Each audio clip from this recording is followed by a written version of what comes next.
there's a bunch of resources online. I had a couple of friends reach out to me when I was going through my situation. Um, One of them is the American Coalition for Fathers and Children. Another one is Children's Right Council. And then there's another. There's about six of them. The National Parent Organization, and this is only in certain states. Dad's Divorce, Dad's America, the Fathers' Rights Movement, the Fathers' Right Network, and Fathers for Kids. There's also a Facebook group that is dedicated to helping fathers in situations so they can see their kids or get custody. It's called, I think, DADDS, I believe. But I reached out to them and I had talked to them about when I went through my situation, and they gave me all sorts of resources, people to talk to, lawyers. Another thing is, if you do try to file custody, you have to make sure you have some sort of evidence, some sort of type of proof. And believe me when I say, when you get there and fill out that paperwork, you filling out a booklet. It's real talk. It's thick. I say it's almost a Stephen King's novel. And there's different levels to it too, because so when you first fill it out, it's just you put all your information down as for who's trying to get custody, or if you're trying to, even if you're trying to do 50-50 joint, because like there's the first part of the packet that's just for them to file, and that's going to cost you, that's going to run you $300 just to file some paperwork. Just straight up. And then what happens in the second stage depends on whether if they respond to the, because you have to get the person served, you have to give them time to respond. So it's nothing fast about the process. And then so there's a portion just for if they respond to it, then you guys can kind of figure there's a piece of paperwork for that. And if they don't respond to it, there's another piece of paperwork called you can basically you can win by default, meaning they didn't respond to whatever it is that you asked for initially in your paperwork. They'll grant it to you because they never responded to it. So it is not nowhere near fast or easy or fun at all. It can be if you have DHS come to you, say, hey, you need to get emergency custody. They will literally tell you what you need to do, where you need to go. They'll help you fill out the paperwork. They'll give you resources to actually pay off that money that you have to owe to see the judge, because it costs for you to talk to the judge. It costs to talk to the judge. It costs to file the paperwork. Oh man, it's everything. Dude, everything they came back and they got me for $800, bro. Yeah, $800 from 9 years ago. 9 years ago, bro. They had multiple times to take it, but that's, you got to make sure you have proof. If say DHS comes to your house, you can be like, hey, DHS, I need a signed statement saying this is happening, and you take that to the judge. Your paper trail is that's your best friend. Yeah, paper trail. If there was any incidents where the cops got called or the teacher called the authorities because the kid was getting abused, you get all that. Text messages, emails, pictures, all that. If you think your kid is in an unsafe situation, and you put that in the file, and you take that file to the judge, and you say, well, this is the proof I got right here. He looks through it, boom, boom, boom, and he'll tell you, all right, I'll grant you custody. Because the same day that I went in to file the paperwork, I got to see the judge. The only bad part was that I couldn't get custody of my daughter because I didn't have that police report and I didn't have DHS paperwork.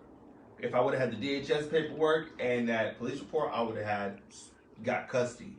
And if anybody, like, if you're from Portland or any what's called mothering state, getting like full custody of your kids is literally one of the hardest things to do, because you have to make sure that they're stable, you got a good job, they're gonna have their own room, you can provide for them, they're in their best learning habitat or whatever.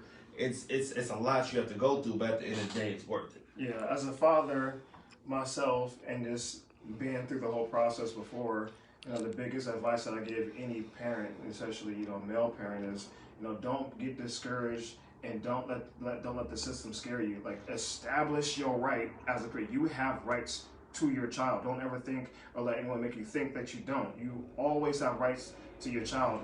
It's just as simple as going down to wherever your state or county office is and following that paperwork. Like that is the most important. Like if you have to go that route, you know. Mm-hmm. But before you get to see a judge, they try to give both the parents time to try, and they send you to a mediator to where you guys try to figure it out amongst yourself. Because the things that the court looks at most importantly is it's medical, religion, and school. Mm-hmm. Those three things. Those are the three top things that they look at. And if you guys can get most of your stuff hashed out in mediation, by the time you see the judge, you say, okay, maybe you had a dispute on maybe one thing or something that's this minor. But if you guys can get it all written out beforehand, and he'll just sign it, and that'll be your parenting plan. But you have to understand that there's a difference between custody and parenting time. They are not the same. Custody specifically talks about who makes the decisions for the child, and versus parenting time is exactly what it sounds like. How much time do you spend with your kid? People that have full custody automatically think, oh, well, they're going to have to pay child support. That is not true. Mm-hmm. That custody has absolutely nothing to do with child. That is all determined basically off of your parenting time. Who has the kid, and they call it overnights. Yeah. That's how they determine who's going to pay what, and so that's another key thing that people don't understand, that there is two separate, when you're fighting or when you guys are negotiating, that there are two separate things that you have to address. Yep. One thing I know a lot of fathers are scared of is child support. Tell them. Don't be afraid of it. Like, if you're going to have to pay, you're going to have to pay. They're going to get their money regardless. They do not play. Before you can even sign the paperwork to establish your right, they make sure that your child support paperwork is done first. They want to make sure that the kid is taken care of. They don't care about the backstory, what you did, what she did. They just want to know who has the kids most of the time, what's their schedule, okay, how much do you make, how much does she make, and we're going to figure out how much things we can divvy out to these kids. Because in the eyes of the court, even though we talked about monthly states, but the thing that they always tell you, and the thing that they make sure that everybody understands, is we care about these kids, number one. What you guys are going through, we don't really care. We want to make sure that make sure that these kids, whatever their needs that need to get taken care of financially, that they get taken care of. Another thing that I didn't know as I was going through the process was a paperwork called a status quo. Basically, that was just telling the courts after you get out, you got to fill it out, and then basically all that says is if she tries to up and leave or change the kid's routine, they can't. Mm-hmm. And if they do change the kid's routine, they will get in trouble with the court. So if they're typically at your house Monday, Wednesday, and every other Saturday, and you're picking them up from school, 3 or 4 days a week, and that's the schedule you guys been going off of, when you follow that status quo, it must stay the same. They cannot up and move to somewhere else. They have to stay put, and everything has to stay the same until your court proceeding is over. Yep. Just knowing little small nuggets like that, I wish I would have known that at the beginning, because that would have saved me so much time and effort, and just just the emotions you're going through trying to fight just to see your kids, because you're always told that it's typically the mother has the upper hand, and typically they do. But not nowadays. Right, but you do have some rights. You can see your kids, like at a minimum you'll see them at least. They say, I think you can at least see them, like maybe they'll do like on a weekend or every other weekend. And if you get every other weekend, you can at least see them on a Wednesday for, they can come over for dinner. So you can have for half a day on a Wednesday or something like that. Like, you can see your kids. Don't let the system or people or ex-wife or girl, don't let them scare you. Don't let them, yeah. Another thing about the child support, like we had said, is if you have your kid for more than, 3 days, 3 overnight days, 72 hours, they can't get you for child support. Right. Because technically, you do the math, there's 7 days in a week. If you have your kid for more than 3 days, so that'd be 4 days, 4 out of those 7 days, you have the kid overnight. So automatically, they can't get you for child support because you have them majority of the time. Mm-hmm. And also another thing that people I didn't know was with joint custody. Joint custody, it has to be agreed upon between both parents. They don't just give it to you. No. You both have to agree. If you don't agree, that's where the whole sole custody, you have to figure out mediation of it. But joint custody is something that you guys both have to agree on. And just because you have joint custody does not mean that you won't have to pay child support. True. I found that out too. True. They say if you make a significant amount more than your significant other, they can, you still might have, it might not be much, but you still have to dish out, $100, $200, $300, whatever the case might be, because say she works, just a minimum wage job, and you make $60,000-$70,000 a year, they're gonna make you pay something to kind of make it even out a little bit, so that with the other parent, it's not such a big difference between being at mom's house and being at dad's house. Yeah. Which, even though it's not your fault that you make more, but it just kind of they try to make it fair for the kid on both sides when they're with both the parents. Yeah. And that was a big thing too. So one thing, take it, flip it. Oh. So kind of reiterate, like there's a specific place to go. It's place.org, and it tells you 3 steps to getting more time with your child. And like they kind of just went over, is like, keep a child custody journal, how much time you've had with your child recently, how consistent that time is, how much time, do you ask for, and are those, done, before or after. It also says to show journal evidence to your lawyer or the judge. So as they were kind of talking about, is basically track everything that you do, all the time that they're with you, things like that. When you file for your attorney, you file for a motion of custody modification. Print out your custody journal. And they said with this report, your judge can easily review your printed history and calculate how much time your child's actually being with you. And the third thing it says on here is to explain your recent child custody and parenting time history. And I guess what that means is when you're in court, use it as evidence for the judges, for your lawyers, for other court experts of how you had your child and what happened. So the exact receipts of, if anything, any instances like you said, police reports, stuff like that, all that information has to be in there. And if you go to place.org, it actually gives you ability to fill out that same exact timesheet. So whatever, like if you're going through something right now, you have to, like how do I, keep track of all this?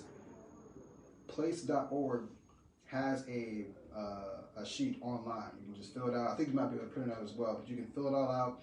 It has it all broken down for you. So that is a good place to go. If you haven't done that before and you need to find a place to, keep track of all the times your child is with you, anytime your baby mom start going off on you, you can document it all in that particular document, print it off, give it to your lawyers and judge, all of that. So that basically helps you out as a parent if you're trying to either get custody or at least get some type of custody to see your kids and stuff like that.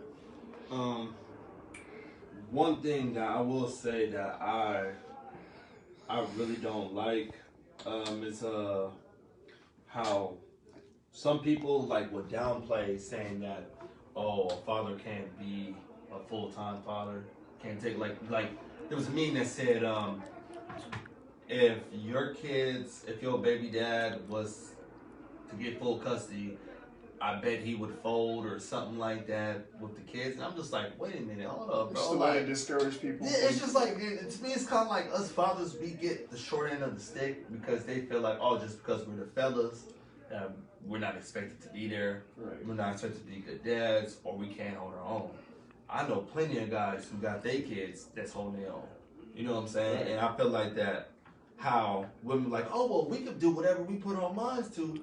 But when it comes to men and us raising kids, we kind of get the stink eye like, yeah, y'all can't do that shit. Because it's like, hold on, so we're y'all not, can do everything, right. but we can't. We're not naturally the nurturer. Yes, but there's so much more to parenting than just the nurturing. And a lot of times, as a father, we are the disciplinarians. That's just kind of toughen up our kids. Right. What we do is, I feel like we ready them for the world. Right. We tell them, hey, you fall, you don't cry, you pick yourself up, dust yourself off, and you keep going at it. Right. Mothers are more like, oh my God, my baby. Which is why it's so good to have both. Yeah, so it's good to have both. So that there's times when us as fathers, we have to be the nurturers because, God forbid your daughter hurt herself. Like, come on, baby. Oh, princess.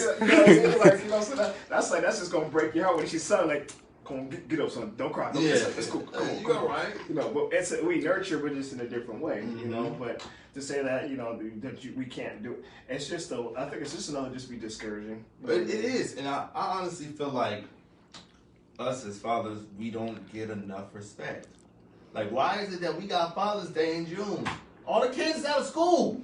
You feel me? Why can't we have Father's Day a week after Mother's Day? Right. If we all equal, right? You know what I'm saying? I want my macaroni necklace. Shut up. Shit. Time this, man.